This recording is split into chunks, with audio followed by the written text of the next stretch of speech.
Hello बच्चों, क्या हाल है। देखो, हम लोग गैसेस रिलेटेड टॉपिक अभी अपना कवर कर रहे थे और इसमें हम लोगों ने पिछला लेक्चर में कवर किया था कैनेटिक गैस थ्योरी के बारे में और कैनेटिक गैस इक्वेशन के बारे में।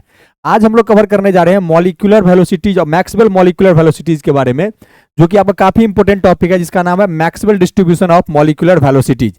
इसको हम लोग कवर करेंगे। इसको हम लोग एक और नाम से जानते हैं, Maxwell Boltzmann distribution of molecular velocity. जिसका ये नाम क्यों पड़ा, देखो एक्चुअली मैक्सवेल जब आपका डिस्ट्रीब्यूशन ऑफ मॉलिक्यूलर वेलोसिटीज दे रहा था ना, तो वहां पे वो बोल्ट्जमैन के इक्वेशन वगैरह को यूज किया था, इसलिए इस वेलोसिटीज का नाम क्या पड़ गया, Maxwell Boltzmann distribution of molecular velocity. अब ये क्या कहता है क्या नहीं, इसके बारे में हम लोग बात करेंगे। काफी इंपॉर्टेंट टॉपिक है, आपके एग्जाम में ये क्वेश्चन कई बार पूछे जा चुके हैं, तो ढंग से समझिएगा। ज्यादा टफ नहीं है, बहुत आसान सा टॉपिक है। बस एक बार अगर समझ में आ गई चीजें तो आसानी से आप लोग खुद से भी लिख लोगे आपके एग्जाम में। हालांकि नोट यहाँ पे बहुत इजी वे में मैंने आपको यहाँ पे लिख दिया, तो आप नोट पढ़ के भी आसानी से समझ सकते हो।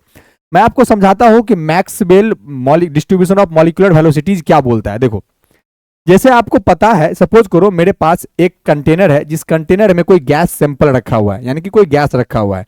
अगर कोई गैस रखा होगा तो इसके मिलियंस ऑफ मॉलिक्यूल्स होंगे, बहुत सारे मॉलिक्यूल्स होंगे गैस के। इस कंटेनर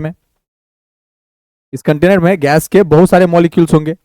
तो सपोज, और ये बात हम लोग ये बात भी जानते हैं कि जो गैसेज के मॉलिक्यूल्स होते हैं ना, गैसेस मॉलिक्यूल्स जो होते हैं, ये क्या होते हैं, कंटिन्यूअसली, गैसेज मॉलिक्यूल्स क्या होते हैं, कंटिन्यूअसली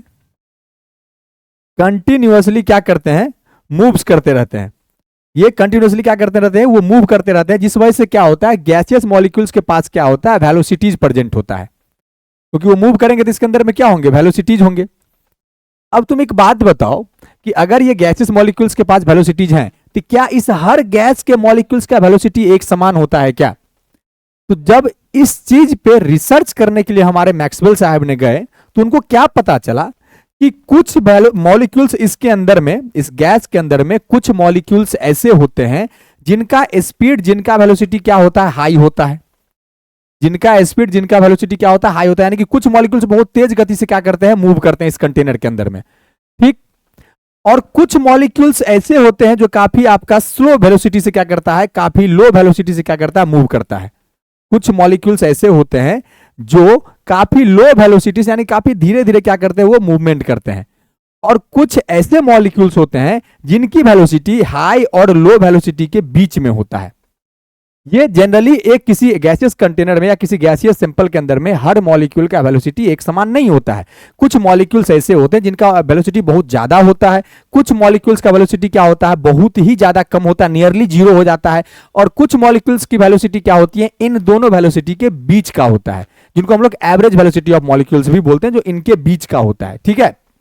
अब मैक्सवेल ने सोचा, और एक बात और खासियत बात यह है, देखो कि इन गैसियस कंटेनर में रखे हर गैस के मॉलिक्यूल्स का, अगर मान लो कोई मॉलिक्यूल्स बहुत ज्यादा हाई गति से मूव कर रहा है या कोई मॉलिक्यूल्स बहुत ज्यादा स्लो गति से मूव कर रहा है, तो क्या उनका वेलोसिटी हर समय एक समान ही होगा क्या? यानी कि जो मॉलिक्यूल्स बहुत हाई गति से मूव कर रहा था वो हमेशा बहुत हाई वेलोसिटी से ही मूव करता रहेगा, या जो बहुत लो वेलोसिटी से मूव कर रहा था वो हमेशा बहुत लो वेलोसिटी से ही मूव करता रहेगा? ऐसा नहीं होता है। क्यों नहीं होता है? क्योंकि जब ये गैसेस मॉलिक्यूल रैंडमली जहां तहां मूव करते हैं, तो ये दूसरे गैसेस मॉलिक्यूल से टकराते हैं, वॉल के कंटेनर के वॉल से टकराते हैं। और जब कभी कोई गैसेस मॉलिक्यूल दूसरे गैसेस मॉलिक्यूल से टकराता है या कंटेनर के वॉल से टकराता है, तो उस केस में क्या होता है, ये गैसेस मॉलिक्यूल का यहां पे क्या होता है, एनर्जी और मास क्या होता है, मॉलिक्यूलर मासेस क्या होते हैं, दूसरे मॉलिक्यूल्स के अंदर में ट्रांसफर हो जाता है।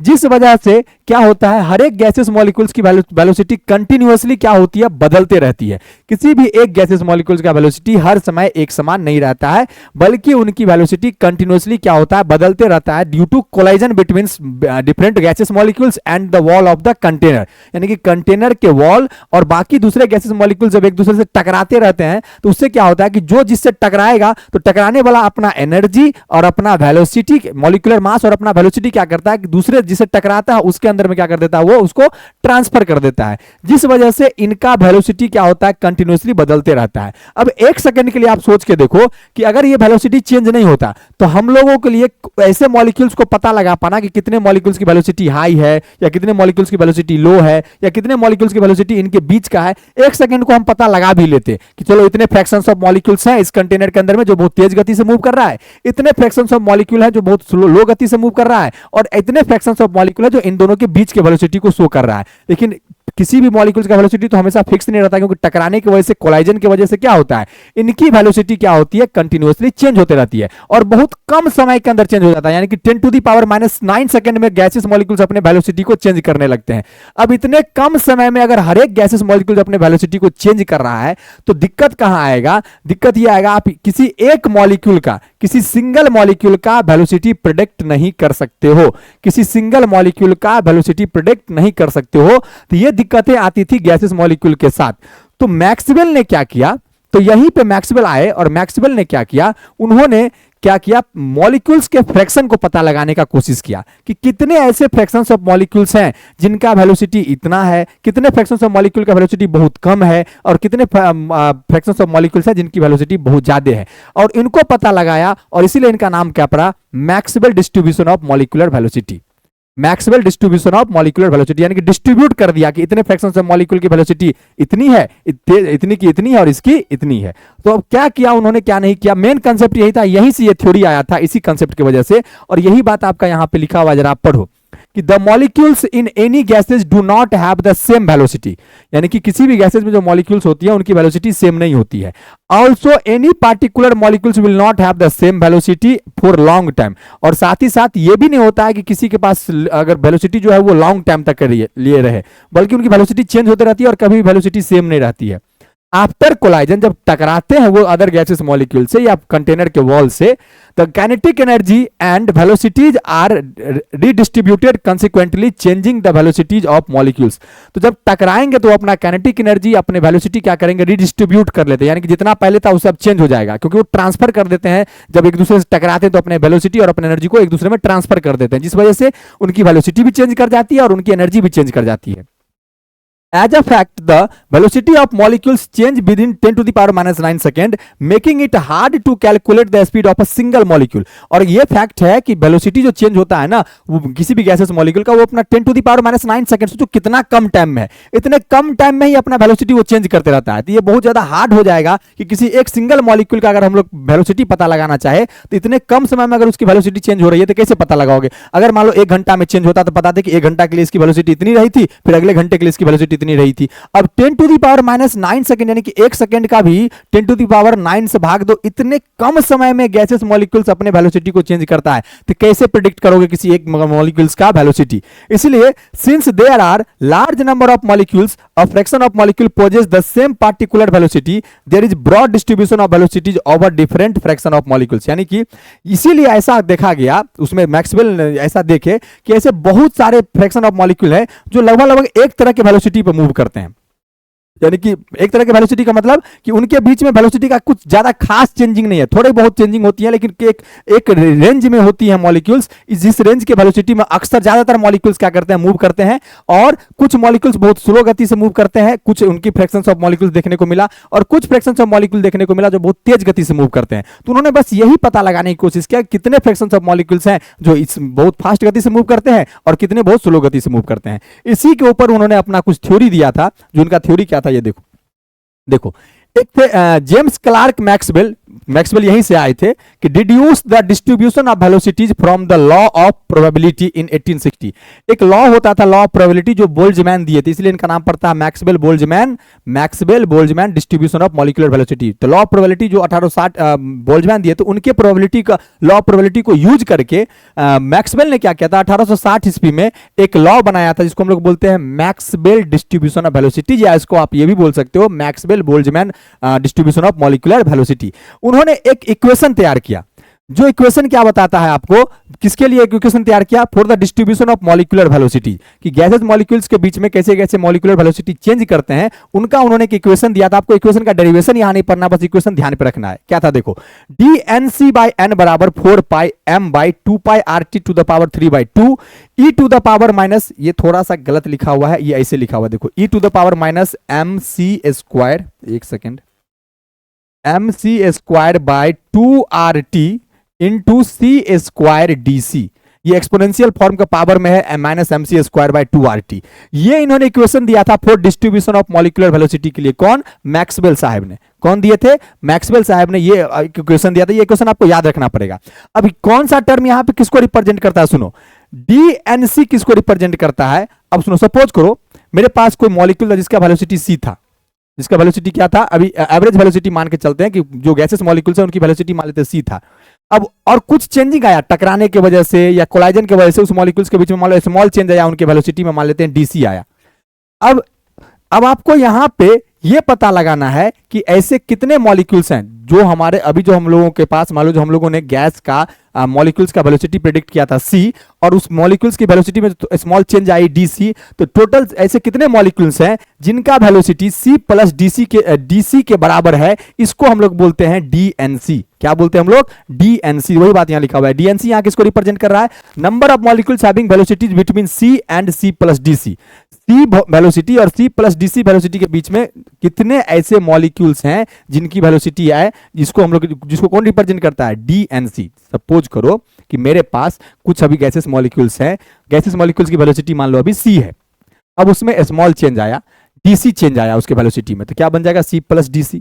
तो यहां dnc क्या रिप्रेजेंट करता है कि ऐसे कितने मॉलिक्यूल्स हैं जो c और c प्लस dc वेलोसिटी के बीच में वेलोसिटी को अपने अंदर रखता है। तो वही बात यहां लिखा हुआ है कि dnc क्या रिप्रेजेंट करता है? Number of molecules having velocities between c and c plus dc। ये n किसको रिप्रेजेंट करता है? टोटल नंबर ऑफ मॉलिक्यूल्स, यानी कि उस सिस्टम के अंदर में, अपने गैसेस सिस्टम के अंदर में टोटल नंबर ऑफ मॉलिक्यूल्स कितने थे उसको रिप्रेजेंट करेगा n। ठीक, ये m किसको रिप्रेजेंट करता है? मॉलिक्यूलर मास को या मोलर मास जो बोलो। ठीक, t किसको रिप्रेजेंट करता है? एब्सोल्यूट स्केल ऑफ टेम्परेचर को। r समझ में आ गया होगा, गैसियस कांस्टेंट है, और पाई समझ में आ रहा होगा 22/7, और c ये जो गैस का वेलोसिटी था। तो ये इक्वेशन था जो मैक्सवेल साहब ने दिया था डिस्ट्रीब्यूशन ऑफ मॉलिक्यूलर वेलोसिटीज के लिए। ठीक, अब सुनो, देखो तो यहां पे उन्होंने क्या किया। अब अगर इनके इक्वेशन को थोड़ा सा अगर हम लोग रीअरेंज करके लिखना चाहे तो ऐसे लिख सकते हैं क्या? चलो देखो जरा, हम लोग अभी क्या पढ़े कि dnc बाई n बराबर, ये जो अपने पास अभी इक्वेशन था कि 4 pi m by 2 pi R T to the power 3/2 e to the power minus M R square mc square by 2 R T minus mc square by 2 R T into C square D C. ये था Maxwell का distribution of molecular velocities के लिए equation. अगर इसको थोड़ा सा arrange करके लिखना चाहे, आफ्टर रीअरेंजिंग, अगर इस इक्वेशन को लिखना चाहे आफ्टर रीअरेंजिंग, अगर हम लोग रीअरेंज करके इसको हम लोग लिखना चाहें तो क्या लिख सकते हैं बताओ? तो इसको ऐसे लिख सकते हैं 1/n dnc बाई डीसी को इधर लेके आ जाओ, इस डीसी को इधर लेके आ जाओ, तो क्या लिख सकते हैं बताओ? 4 pi m by 2 pi R T to the power 3/2 e to the power minus mc square by 2 R T into C square, ये लिख सकते हैं।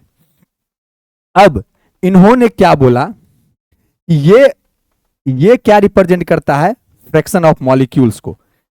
इन्होंने क्या बोला कि ये रिप्रेजेंट करता है फ्रैक्शन ऑफ मॉलिक्यूल्स, यानी कि मॉलिक्यूल्स के नंबर को, फ्रैक्शन ऑफ मॉलिक्यूल्स को। 1/n dnc बाई dc, ये टर्म रिप्रेजेंट करता है किसको? फ्रैक्शन ऑफ मॉलिक्यूल्स को। और उन्होंने क्या किया? एक ग्राफ प्लॉट किया। किनके किनके बीच ग्राफ प्लॉट किया? 1/n dnc by dc and c के बीच में। ये c क्या है? Velocity of gas. c क्या है? Velocity of gas. और ये क्या है? Fraction of molecules. इन दोनों के बीच में उन्होंने ग्राफ प्लॉट किया, और ये ग्राफ हम लोगों को बहुत कुछ बता जाएगा। जो कि ग्राफ क्या था? देखो, इसका ग्राफ ऐसा बना था, अगर बना यहां पे ग्राफ को तो समझाते हैं। इन्होंने ग्राफ प्लॉट किया, ये क्या था? मॉलिक्यूलर वेलोसिटीज,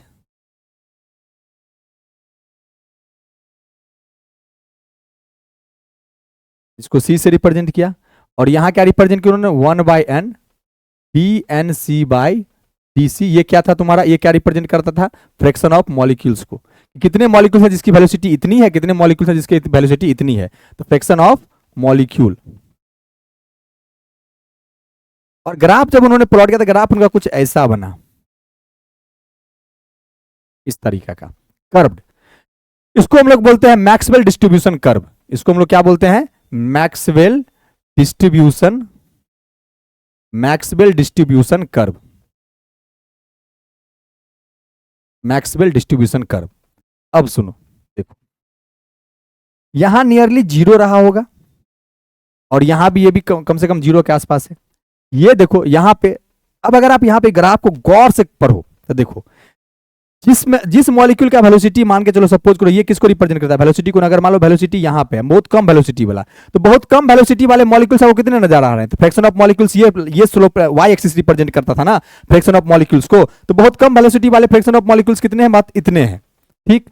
और ये क्या है, ये हायर वेलोसिटी को रिप्रेजेंट करता है, ये हायर वेलोसिटी है, बहुत हाई वेलोसिटी वाले मॉलिक्यूल्स, ये बहुत हाई वेलोसिटी वाले मॉलिक्यूल्स। और ये किसको रिप्रेजेंट करते थे, लो वेलोसिटी, क्योंकि जैसे जैसे इधर चलोगे क्या होगा, वेलोसिटी बढ़ेगा, यहाँ वेलोसिटी इतना, यहाँ इतना, यहाँ इतना, यहाँ इतना, यहाँ इतना और यहाँ इतना। तो ये क्या है ग्राफ का जो हाई, यानी कि सबसे ज्यादा वेलोसिटी वाला जो फ्रैक्शन ऑफ, अगर मान लो यहाँ पे पता करें तो ये बहुत हाई वेलोसिटी है, तो हाई वेलोसिटी में कितने फ्रैक्शन ऑफ मॉलिक्यूल्स नजर आ रहे हैं, तो अगर निकालोगे तो क्या करोगे, इसको इधर से मिलाओगे तो देखोगे कि बहुत कम फ्रैक्शन ऑफ मॉलिक्यूल्स हैं जो हाई वेलोसिटी भी शो कर रहे हैं, और ऐसे बहुत कम फ्रैक्शन ऑफ मॉलिक्यूल्स हैं जो लो वेलोसिटी शो कर रहे हैं, ठीक।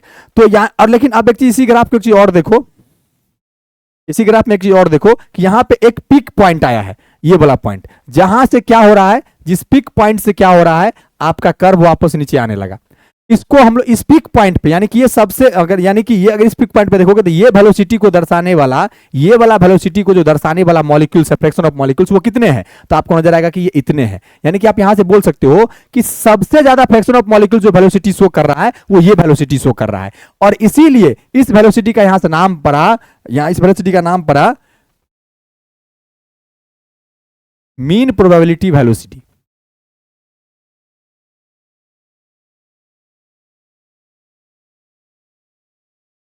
सॉरी, मीन नहीं, मोस्ट प्रोबेबल वेलोसिटी। क्या नाम पड़ा, मोस्ट प्रोबेबल वेलोसिटी। यानी कि ये ग्राफ क्या, जब अपना मैक्सवेल साहब ने एक ये पता लगाने की कोशिश किया, सपोज करो मेरे पास, वापस एक बार रिकॉल करवाते, सुनो क्या कह रहा था ये, कि मान लो मेरे पास कोई एक कंटेनर ऑफ मॉलिक्यूल्स है जिसमें गैस रखे हुए हैं कंटेनर में, और उस गैस के मॉलिक्यूल्स की अगर हम वेलोसिटी को कंसीडर करने जाएं तो एक्चुअली होता क्या है कि किसी भी गैसेस मॉलिक्यूल्स की वेलोसिटी एक समान नहीं रहती है, वो हमेशा बदलते रहता है कोलाइजन की वजह से।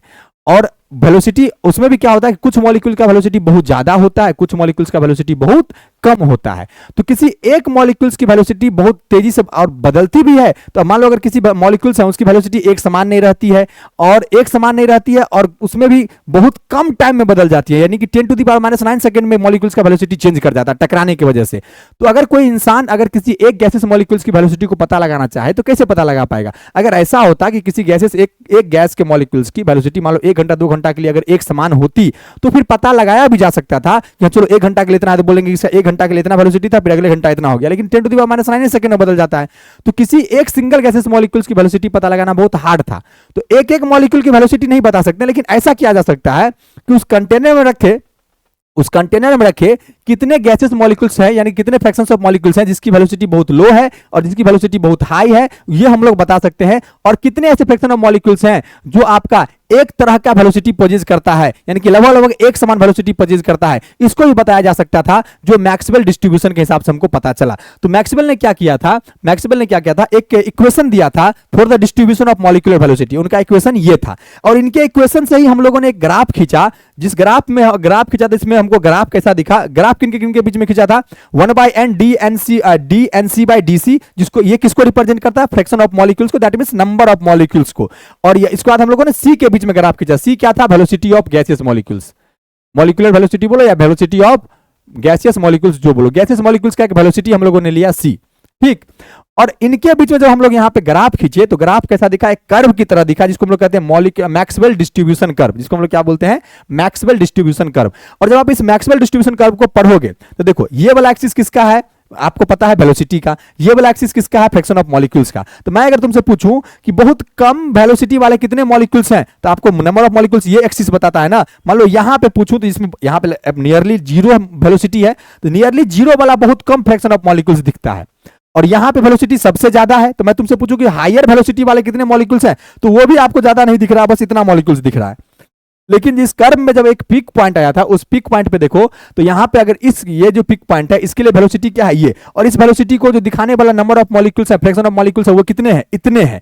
यानी कि हम लोग ये बोल सकते हैं कि किसी कंटेनर में रखे हुए गैसेस मॉलिक्यूल्स में से ऐसे बहुत सारे मॉलिक्यूल्स होते हैं, ऐसे बहुत सारे फ्रैक्शन ऑफ मॉलिक्यूल हैं जिनका लगभग एक समान वेलोसिटी होता है, जो क्योंकि ये ग्राफ हमको यही पता चला ना, ये वेलोसिटी वाले बहुत सारे फ्रैक्शन ऑफ मॉलिक्यूल्स हैं, और इसीलिए इस वेलोसिटी का नाम क्या पड़ा, मोस्ट प्रोबेबल वेलोसिटी। तो कोई आपसे पूछेगा कि मोस्ट प्रोबेबल वेलोसिटी क्या होता है, तो क्या बोलोगे कि किसी गैसियस मॉलिक्यूल्स के द्वारा जो सबसे ज्यादा वेलोसिटी पोजेस किया जाता है, एक्वायर किया जाता है, उसी वेलोसिटी को बोला जाता है मोस्ट प्रोबेबल वेलोसिटी। क्या बोलेंगे उसको हम लोग? Most probable velocity. और यही बात आपका यहां पे इस ग्राफ में बताया गया है। ठीक है, देखो the relation between dnc by n is the fraction of total number of molecules having velocities between c and c plus dc। ये जो ग्राफ है ये c and c plus dc के बीच का ग्राफ बता रहा है। ठीक, तो अपना यही कहानी था। अब यहां पे देखो, अब यहां पे मैक्सवेल ने एक बात और गौर किया था। क्या मैक्सवेल ने एक बात और गौर किया था कि जब टेम्परेचर चेंज किया जाता है ना, तो टेम्परेचर चेंज करने के बाद भी ऑन चेंजिंग टेम्परेचर चेंज करने के बाद भी क्या होता है, वेलोसिटी के ऊपर में इफेक्ट पड़ता है। वेलोसिटी और मॉलिक्यूलर मासेस वगैरह के ऊपर में क्या होता है, इफेक्ट पड़ता है। तो टेम्परेचर का क्या इफेक्ट पड़ता है Maxwell molecular distribution of velocities पे, उसकी बात अगर हम लोग करें तो उसके लिए भी हमको एक ग्राफ बहुत अच्छे से क्लियर कर देगा। अभी इस ग्राफ से हमको क्या पता चला, इस ग्राफ से क्या सब बातें पता चला, यहां लिखा हुआ है, पर वो क्या पता चला कि अब very small number of molecules possess either very low nearly zero और वेरी हाई वेलोसिटी, यानी कि ऐसे बहुत कम मॉलिक्यूल्स होते हैं जिसमें या तो बहुत कम वेलोसिटी होगा या बहुत ज्यादा वेलोसिटी होगा। उनके बीच वाले मॉलिक्यूल्स की संख्या बहुत ज्यादा होती है। जो इनके बीच का क्या करता है, यहां वही बात यहां पे लिखा हुआ है, a large number of molecules have velocity in a moderately small range of variation, यानी कि बहुत सारे ऐसे मॉलिक्यूल्स होते हैं जिनका बहुत कम वेरिएशन वाला, जिनके वेलोसिटी की बहुत कम वेरिएशन होता है, यानी कि लगभग वो एक ही तरह की वेलोसिटी को एक्वायर करते हैं। ठीक है, वही बात आपका यहां पे लिखा हुआ जो कि ग्राफ हमको ये बताया। लेकिन अगर मैक्सवेल के थ्योरी के हिसाब से बात करें तो मैक्सवेल ने यह भी दिखाया था कि टेम्परेचर का क्या इफेक्ट पड़ता है, किसी टेम्परेचर का क्या इफेक्ट पड़ता है किसी gaseous molecular distribution of Maxwell molecular distribution of velocities पे टेम्परेचर का। तो अगर सपोज करो हम टेम्परेचर वाला ग्राफ आपको अच्छे से खींच के यहां पे दिखाते हैं, सोचो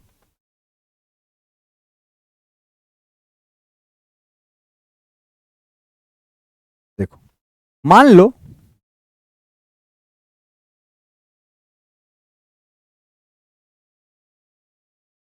ये है आपका 1/n dnc/dc और ये है आपका c यानी कि मॉलिक्यूलर वेलोसिटी। और किसी एक टेम्परेचर पे मान लो ग्राफ ये आया, ये मान लेते हैं T1 टेम्परेचर पे, और T1 टेम्परेचर पे मोस्ट प्रोबेबल वेलोसिटी क्या होगा, ये होगा ना पीक वैल्यू जहां पे होगा, ये होगा T1 टेम्परेचर पे मोस्ट प्रोबेबल वेलोसिटी। इसको हम लोग अल्फा से दिखाते हैं, मोस्ट प्रोबेबल वेलोसिटी को अल्फा एट T1 मान लेते हैं। अच्छा, अब अगर मान लो हम लोग उसी गैसेस मॉलिक्यूल के अंदर में टेम्परेचर चेंज किए, टेम्परेचर इंक्रीज किए, मान लो हम लोग क्या लिए, 3 टेम्परेचर लिए, एक लिए T1, एक लिए T2 और एक लिए T3। तो T3 सबसे ज्यादा है, फिर T2, फिर T1 है। तो जब आप T2 करोगे तो T2 पे ग्राफ कैसा खींचेगा, आपको ऐसा ग्राफ नजर आएगा। ठीक, ये इसका मोस्ट प्रोबेबल वेलोसिटी क्या हो जाएगा बच्चा, खुद सोच के बताओ। यही बनाना पिक पॉइंट है इसका, तो ये हो गया इसका अल्फा, ये हो गया अल्फा 1, ये हो गया अल्फा 2 एट T2। मान लो अगर T1 T3 टेम्परेचर लेंगे तो ग्राफ आपको ऐसा दिखेगा, ग्राफ आपको ऐसा दिखेगा। तो ये ग्राफ किसका था बच्चा, गैस का। इसके लिए मोस्ट प्रोबेबल वेलोसिटी कौन हो जाएगा, ये वाला, ये हो गया क्या अल्फा 3 एट T3 या अल्फा बोलो एट T3। अब इस ग्राफ जब आप टेम्परेचर बढ़ा रहे हो तो आप कुछ गौर कर रहे हो, इसमें क्या सब आपको गौर करने को मिल रहा है, टेम्परेचर बढ़ाने पे मॉलिक्यूलर वेलोसिटी में क्या सब आपको गौर करने को मिल रहा है। पहली पॉइंट देखो, पॉइंट नंबर 1 समझना, सारी बातें आपको इसमें लिखी हुई है। जब टेम्परेचर बढ़ रहा है, देखो पहले ये सबसे कम टेम्परेचर वाला का ग्राफ है, व्हाइट वाला फिर आपको सबसे ज्यादा सेकंड वाले का है, और ये येलो वाला आपको थर्ड वाले का है। तो आप गौर करो, जैसे जैसे टेम्परेचर बढ़ा रहे हैं ना, टेम्परेचर बढ़ रहा है ना, T1 T2 T3 में T3 सबसे ज्यादा था और T3 का ग्राफ ये था, तो ऐसे मॉलिक्यूल का संख्या घट रहा है जो लोअर वेलोसिटी एक्वायर कर रहा था। देखो T1 पे लोअर वेलोसिटी का फ्रैक्शन कितना था, इतना, T2 पे इतना, और T पे कितना, T3 पे कितना, इतना। तो जैसे जैसे टेम्परेचर बढ़ रहा है तो लोअर वेलोसिटी एक्वायर करने वाले मॉलिक्यूल्स की क्या हो रही है, संख्या घट रही है। तो ऑन इंक्रीजिंग टेम्परेचर, एक बात समझ में आया कि on increasing temperature number of या fraction of molecules, number of molecules decreases which acquires lower velocities, which acquire lower velocities। बोलो, एक बात तो ये देखें, दूसरा बात क्या गौर किए, जो हायर वेलोसिटी वाला संख्या था ना वो बढ़ रहा है। देखो जैसे मान लो इस सी पे अगर आप गौर करोगे तो T1 टेम्परेचर पे हायर वेलोसिटी का के लिए फ्रैक्शन ऑफ मॉलिक्यूल्स कितने थे, इतने। T2 पे कितने थे, इतने। T3 पे कितने थे, इतने। यानी कि हायर वेलोसिटी एक्वायर करने वाले मॉलिक्यूल्स की संख्या बढ़ रही है टेम्परेचर बढ़ाने पे, और लोअर वेलोसिटी एक्वायर करने वाले मॉलिक्यूल्स की संख्या घटती है टेम्परेचर बढ़ाने पे। तो इस बात को भी ध्यान पे रखना। दूसरा पॉइंट कि number of molecules acquire higher velocity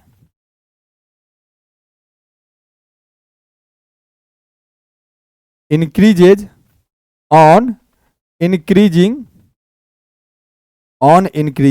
temperature. तो ये दो बात पता चला हमको टेम्परेचर के इफेक्ट में, दो बात पता चला। अच्छा और क्या बात पता चला, खुद सोच के बताओ। जब टेम्परेचर बढ़ा रहे थे, एक चीज गौर करो, ग्राफ राइट साइड में शिफ्ट हो रहा है। कैसे, यानी कि उसकी पीक वैल्यू जो थी ना वो राइट साइड में देखो शिफ्ट हो रही है। तो टेम्परेचर बढ़ाने पे ग्राफ क्या होता है आपका, राइट साइड में शिफ्ट होता है। ये बात भी ध्यान पे रखिएगा। ऑन इंक्रीजिंग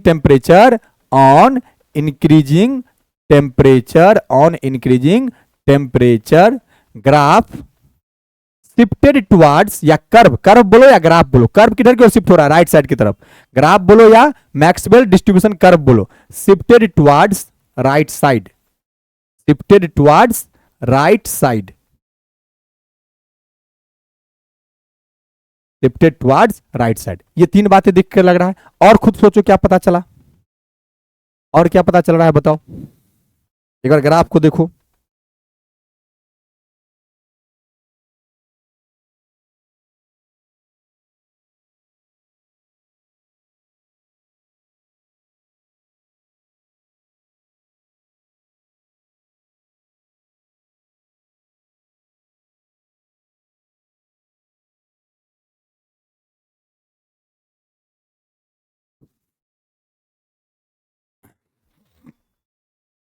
नहीं पता चला। अब देखो हम बताते हैं।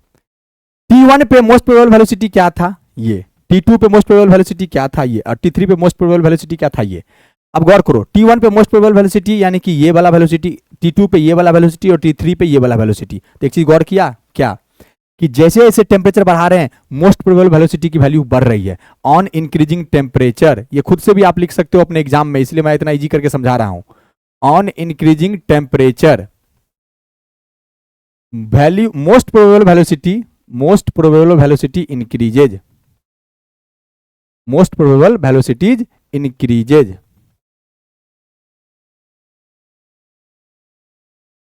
अगर आप टेम्परेचर बढ़ाओगे तो मोस्ट प्रोबेबल वेलोसिटी भी क्या होगा, इंक्रीज करेगा। यानी कि अल्फा 3 सबसे ज्यादा हो जाएगा, फिर अल्फा 2 और फिर कौन आएगा, alpha 1।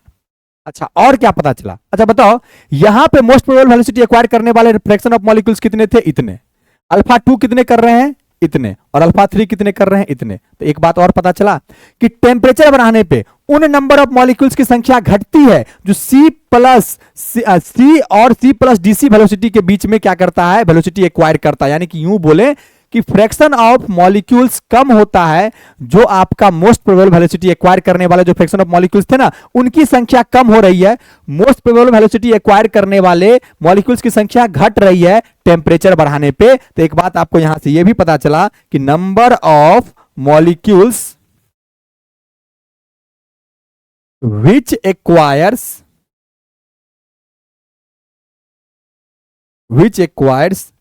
most probable velocities decreases on increasing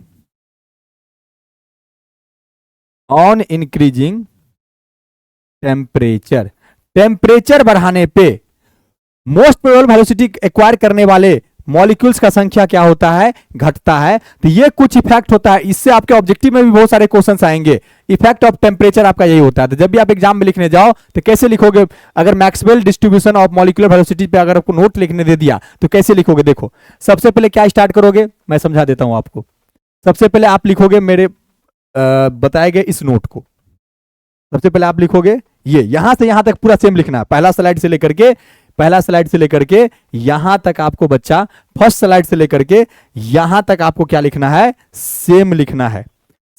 उसके बाद आपको क्या करना है, ये वाला ग्राफ बना देना है, ये वाला ग्राफ।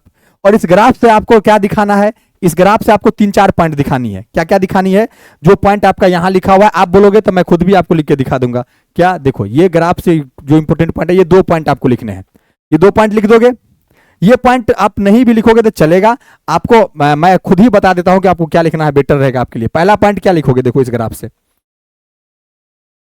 इस ग्राफ से आपको पहला पॉइंट ये लिखना है कि ऐसे मॉलिक्यूल्स की संख्या बहुत कम होती है जो लोअर वेलोसिटी एक्वायर करता है। ये ग्राफ यही बता रहा है ना, ये curve, this curve indicates that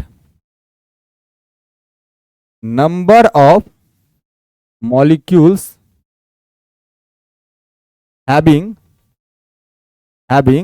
lower velocities is very less। आपको ये लिखना है, अपने से लिखना चाहो तो, नहीं तो बाकी सारा नोट में लिखा हुआ है उतार दोगे, उससे भी काम हो जाएगा। समझा जो दिए समझ में आ गया होगा, लेकिन फिर भी अगर अपने से चाहते हो तो ऐसे लिखना ताकि ज्यादा बेटर रहे। दूसरा पॉइंट क्या लिखोगे कि वैसे मॉलिक्यूल्स की संख्या कम होती है जो हायर वेलोसिटी एक्वायर करता है। नंबर ऑफ मॉलिक्यूल्स या फ्रैक्शन ऑफ मॉलिक्यूल्स जो लिखिए, number of molecules having more velocities या हायर वेलोसिटी, मोर नहीं लिखो हायर लिखो, हैविंग हायर वेलोसिटीज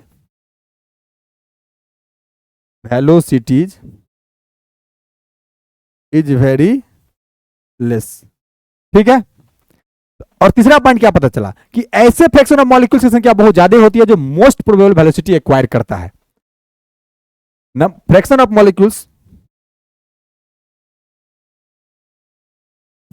मॉलिक्यूल्स या नंबर ऑफ मॉलिक्यूल्स जो लिखो, fraction of molecules which acquires most probable velocities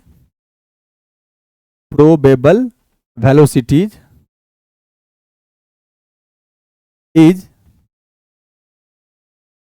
maximum in number, तो ये 3 पॉइंट इस ग्राफ से पता चला। जो ग्राफ कहां से खींचे थे, आप सीधा क्या करना, यहां से इक्वेशन यहां तक सेम लिखना, फिर लिखना कि इस इक्वेशन को रीअरेंज करके ऐसे लिखा जा सकता है, आफ्टर रीअरेंजिंग ऐसे लिखा जा सकता है। And on plotting the graph between this and C, on plotting the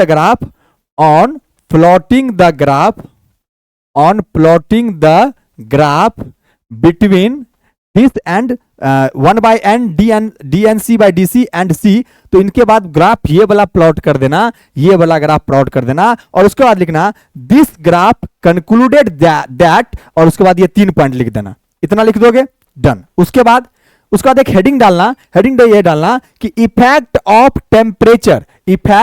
temperature on Maxwell distribution velocities, और इफेक्ट ऑफ टेम्परेचर के बाद आप यहां से ग्राफ एक खींचना और ये बात लिखना ऑन प्लॉटिंग ग्राफ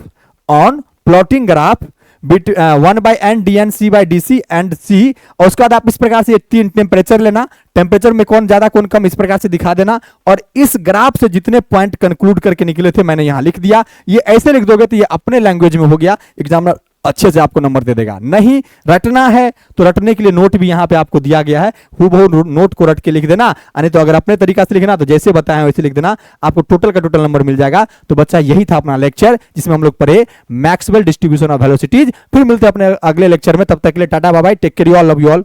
मिलते हैं नेक्स्ट लेक्चर में।